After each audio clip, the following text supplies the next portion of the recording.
अस्सलाम वालेकुम my dear 7th class students. कैसे हो आप सब? उम्मीद है कि अल्लाह ताला के फजल करम से आप सब ठीक होंगे। तो माय डियर स्टूडेंट्स, आज हमें पढ़ना है एक्चुअली डाइजेशन इन स्टमक। थोड़ा हम रिकॉल करेंगे जो हमने यस्टरडे पढ़ा है, डाइजेशन क्या होती है और डाइजेशन इन माउथ। थोड़ा हम आज फिर रिकॉल करेंगे। तो जो डाइजेशन है, digestion is a process in which food substance is changed into simpler one so that they are capable of entering and becoming the pot of blood. Digestion gets process यात मंज food substance गसन तथ काबिल change ताकि बन सान खूनुक हिस या हेकन खूनस मंज enter गसित ताकि गुजा वात सान सेल्सन निश अथ process वनान digestion. Digestion in man, digestion starts from mouth and ends in small intestine. The you say digestion गसान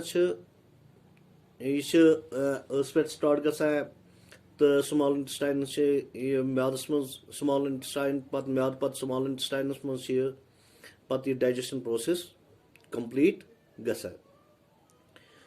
There are two types of digestion, one you called as mechanical digestion, another you called as chemical digestion. When food is physically broken down into smaller parts, physically yes per food image physically structure change gets into simpler one into smaller parts, that is called as mechanical digestion, or you can say physical digestion. Yani is chut ya bat is small trauma आज दन देवन चापन यह लकटन लकटन पीसन change करान. We call it as a mechanical digestion. Another you called as chemical digestion. When food is broken down by acids and enzymes into smaller parts. Yel guza broken down gas by acids yim mouths mans ये नेरान से acids या ये juice नेरान मुख्तलिफ जाइन मस या यम ते acids या यम enzymes से नेरान ऊस मस नेरान mouths मस नेरान small intestine मस नेरान तम करन आथ broken into its basic unit. यानी lectin unit must current change, we call it as a chemical digestion. You can say when food is broken down by acids or by enzymes, when food is broken down by acids and enzymes into its basic unit, we call it as a chemical digestion. There are also two types of digestion, one you called as intracellular digestion, another you called as extracellular digestion. Intra means within the cell. The digestion which takes place within the cell, directly in the cell, that is called as intracellular digestion. So digestion you cell must get directly, we call it as a intracellular digestion. Yimti unicellular organism ch, amoeba ch, paramecium ch, baki yimti unicellular organism ch, tamna must digestion gasan directly in the cell. We called it intracellular digestion. Extracellular digestion the digestion which takes place outside the cell, and it takes place in the cavity of the alimentary canal.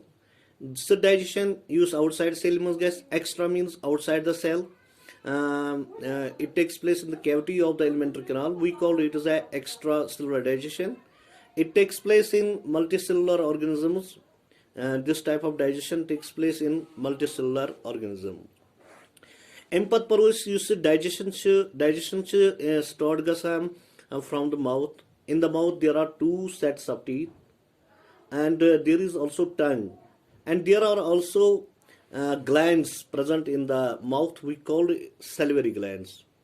There are three types of salivary glands. Asmus three salivary glands asan. The Gurusha is guza asmus trava hs done karam. Now what are the functions of the teeth? Teeth plural, tooth singular. Ekis dantas is one tooth. Yelis warrior dandasan till one is teeth. You must teeth karakum, must gozas. Teeth is one is king. Is one tooth go ogdan, teeth gay warrior dan dan chikarat sopnosmus gozas mother. Teeth helps in chewing the food. Now what are the main functions of the teeth? They help in chewing the food. Sopnosmus mother karan. You say impachasa organ, we call it is a tongue. Now what is a tongue? Tongue is muscular fleshy organ situated in the floor of buccal cavity. So you say tongue chasa. Now what are the functions of the tongue in the mouth? Tongue helps us in tasting the food.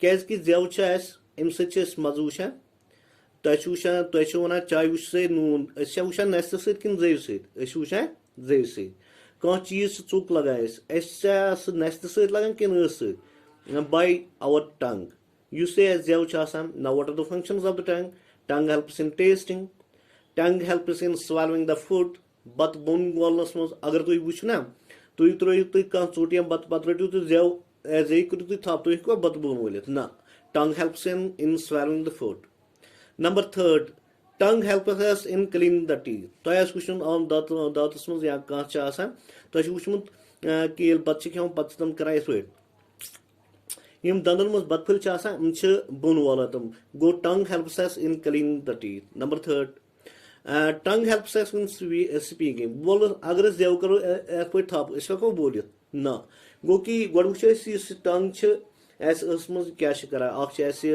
سوالوِنگ یعنی بَتہٕ بۄن والنَس منٛز مدد کران helps in tasting the food کیازِ کہِ سانہِ زیٚیہِ پٮ۪ٹھ چھِ آسان taste buds 4 types of taste buds sweet sour bitter salt چھِ آسان أسۍ چھِ کانٛہہ چیٖز چھِ اَسہِ موٚدُر لگان ژوٚک لگان ٹیوٚٹھ لگان یا نُنہٕ منٛز چھِ لگان یہِ چھِ باے ٹنٛگ یُس ٹنٛگ helps in cleaning the teeth ٹنٛگ چھِ اَسہِ زیٚیہِ مدد کران دَنٛدن منٛز یِم بَتہٕ پھٔلۍ چھِ آسان تِم چھِ بۄن والنَس منٛز مدد کران تہٕ یُس أسۍ وٕچھان چھِ اَمہِ پَتہٕ وٕچھو أسۍ یہِ ٲس منٛز چھِ آسان اَسہِ گلینڈٕس چھِ آسان تۄہہِ ہٮ۪کہٕ بہٕ یَتھ زیٚوِ تَل چھِ گلینڈ سبلِنگول گلینڈ یا پیراٹایِڈ گلینڈ چھِ آسان اَسہِ یا میکسِلری گلینڈ چھِ آسان اَسہِ اوکُن پَرو نہٕ أسۍ گلینڈن ہُنٛد ناو کینٛہہ حالَس ووٚن کہِ اَسہِ چھِ گلینڈٕس آسان تِمن چھِ أسۍ وَنان سیلوری گلینڈٕس سیلوری گلینڈو میٖنٕز چھِ یِتھُے أسۍ کانٛہہ چیٖز چھِ کھٮ۪وان بَتہٕ چھِ کھٮ۪وان یا کانٛہہ چیٖز چھِ کھٮ۪وان یا کانٛہہ چیٖز چھِ کھٮ۪وان اَتھ بَتَس گژھِ ژاپُر دِنۍ کیازِ کہِ یِمو سیلوری گلینڈو منٛز چھُ اکھ جوٗس اکھ نیران دیٹ اِز کالڈ ایز سلایوا سُہ سلایوا یِتھُے چھُ آسان یِٹ اِز الکلیٖن اِن نیچر اگر تۄہہِ وۄنۍ کانٛہہ یہِ چھا سلایوا چھا ایسِڈِک کِنہٕ بیسِک اِٹ اِز الکلیٖن نیچر تہٕ یُس یہِ سلایوا چھُ یِتھُے نیران چھِ اکھ چھِ یہِ غذا سۭتۍ جُڑان اَتھ چھِ یہِ غذاہَس بَناوان ٹیسٹی بیٚیہِ چھِ یہِ غذاہَس مدد کران ہضم کرنَس منٛز ڈایجسٹ کرنَس منٛز بیٚیہِ ہسا چھِ اَتھ غذاہَس یُس یِژ پٲرۍ یِم اِنزایم اَتھ جوٗس سۭتۍ اَتھ سلایوا سۭتۍ چھِ اِنزایمٕز نیران تَتھ چھِ أسۍ وَنان سلایوری ایمایلیز بیاکھ یا دوٚیُم ناو ؤنِو تُہۍ ٹایلیٖن PTYLAIN ٹایلیٖن دوٚیُم چھِ اِنزایم نیران لایسوزایم گوٚو کہِ یُس اَسہِ ٲسس منٛز آب ہیٚو چھُ آسان تَتھ آبس چھِ أسۍ وَنان سلایوا دِس سلایوا کمز فرام د سلوری گلینڈٕس یِم اَسہِ ٲسس منٛز چھِ آسان یِم سلوری گلینڈٕس چھِ آسان ایٚگزوکریٖن گلینڈٕس یِم چھِ تراوان تھروٗ ڈکٹٕس پَنٕنۍ سِکریٖشن تہٕ یِم چھِ یِتھُے یہِ سِکریٖشن تراوان چھِ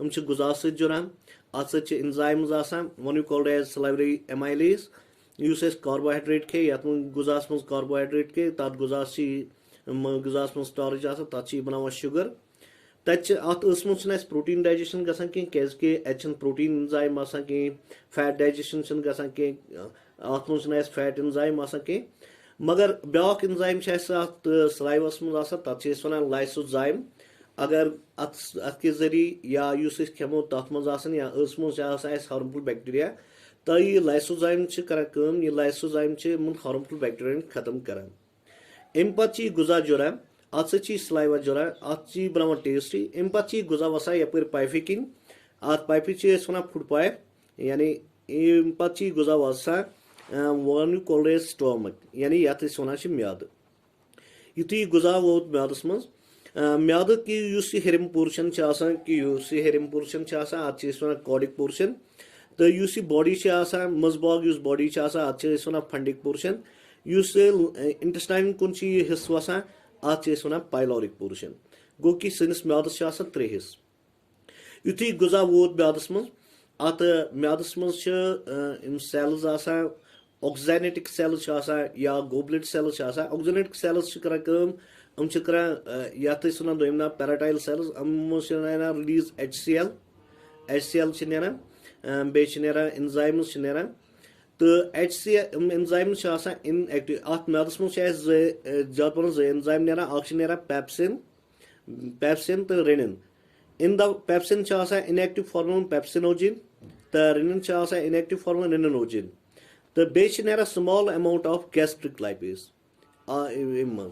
Yeli enzyme neran atmaz juice yus meadas mon neran at juice muz HCl enzymes pepsinogen form reninogen form ये HCl करा कम युथी गुजा वाता ये pepsins बनावा active form यानी it changes, it converts pepsinogen into pepsin and बेची reninogen आसान it converts into renin.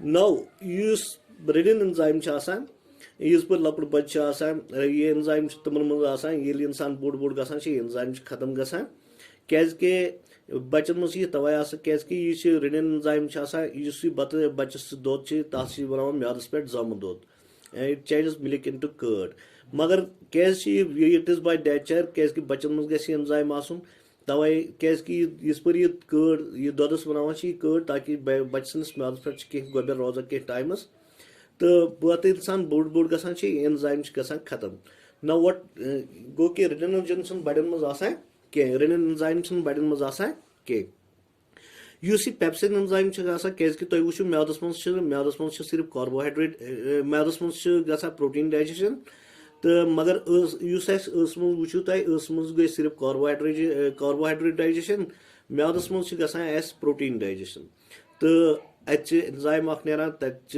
Inactive form pepsinogen form मज तक एक्टिवेट बनावान HCl इंटू पेप्सिन करान यूज तुम प्रोटीन खेव तथ प्रोटीन करान change into peptone into simple form तो रेनिन एडल्टन मज कहें रेनिन बच्चन मज रेनिन करान यह दुधस बनावान जम दुध तुम वुचमुत कि बच्चस दुध वथित सह जम दुध शक्ल मज वथित कैस कि कुदरतन खुदायन थोमुत एंजाइम तवे म्यादस मज कैस कि बच्चस गन ज्यादा बच तो बच लगन कह कैस कि दुधस गह टाइम गोबर रोजन तवे रेनिन करान ये एंजाइम करान यह चेंज करान milk into curd in infants बच्चे आसान बे small amount of gastric lipase नारान यम लिटिल अमाउंट ऑफ फैट्स गसान चेंज इनटू फैटी एसिड म्यादस मज तो म्यादस मज वो तुम अचन कार्बोहाइड्रेट डाइजेशन गसान कहें तो मज वो तुम मज गसान सिर्फ कार्बोहाइड्रेट डाइजेशन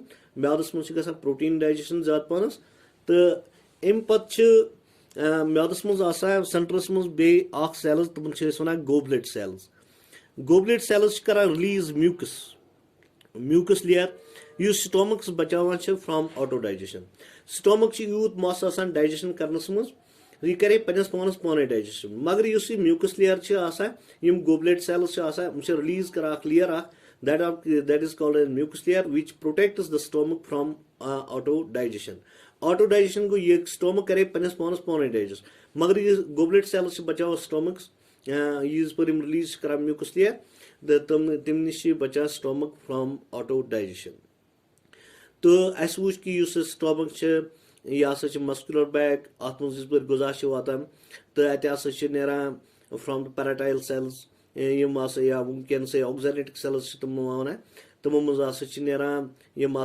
जूस नारान that is called as gastric juice मज HCl बे एंजाइम HCl एक्टिवेट कर एंजाइमन एंजाइम्स इनएक्टिव फॉर्म मज यानी पेप्सिनोजन सह इनएक्टिव फॉर्म मज रेनिनोजन इनएक्टिव फॉर्म मज तो pepsinogen is converted into pepsin active form reninogen is converted into renin active form तो एंजाइम पन पन करान तो ज्यादा पन वो कि म्यादस मज गसान प्रोटीन डाइजेशन बे गसान लिटिल अमाउंट ऑफ डाइजेशन बे म्यादस मज गोबलेट सेल्स तम रिलीज कर mucus layer that protects the stomach from auto digestion यानी ऑटो पगह वन तुम ऑटो डाइजेशन क्या गो तुम वन ऑटो डाइजेशन यानी म्याद करे पन्नस पानस पाने डाइजेस्ट मगर म्यूकस लेयर बचावान स्टोमक्स फ्रॉम ऑटो डाइजेशन अस म्यादस मज फूड यह बना क्रेम लाइक सबस्टेंस पे बना पोस्यू क्रेम लाइक सबस्टेंस तथ क्रेम लाइक सबस्टेंस वन कायम अचा पत into the small part of intestine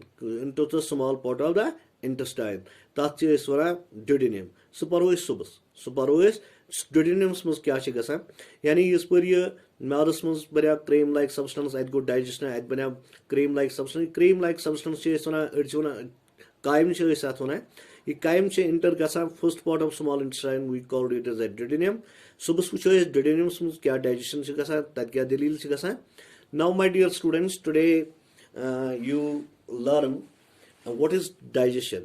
So for the digestion is concerned, digestion is the process in which food substance is changed into simpler form so that they are capable of entering and becoming part of blood. Digestion as a process yath manz food substance तब्दील गसन change गसन simpler form मज ताकि बनन सन खूनुक हिस या हेकन inter sons खूनस मज गसन ताकि गुजा वात सन सेल्स निश that is called as digestion.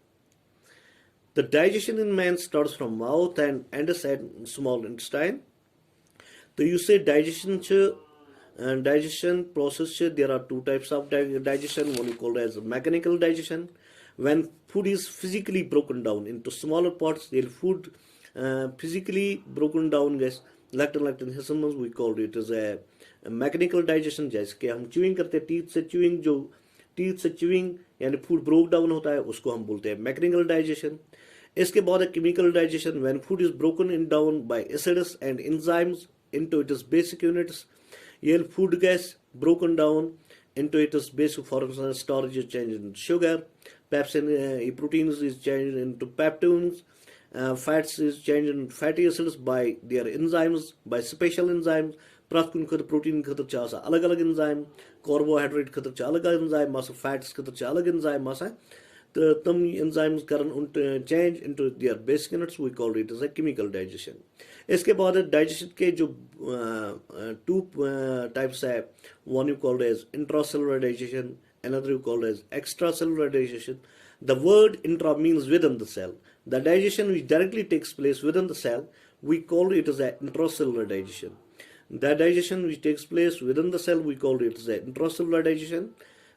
Extracellular digestion outside the cell, or you can say the digestion which takes place outside the cell takes place in the cavity of the alimentary canal. We call it as an extracellular digestion. It takes place in multicellular organisms, and intracellular digestion takes place in unicellular organisms.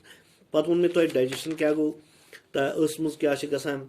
at उसमें teeth आसान, tongue आसान, salivary glands आसान, salivary glands में saliva Neram, तात् में enzyme आसान, आत्मन में तो enzyme कुछ में तो enzyme आसान आत्मन, salivary amylase में तो आत्मन, बेवन में या तो इम ना अच्छा टाइलिन, बाकी आसान lysozyme. The salivary amylase करा storage into sugar. The lysozyme kills harmful bacteria in the food. Lysozyme use harmful bacteria in the food. You guzas में harmful bacteria से तो मुझे खत्म करा. The storage उसमें गसा सिर्फ only carbohydrate digestion. The ताची गुजा वसा पात through food पाए वाता stomach is vascular bag.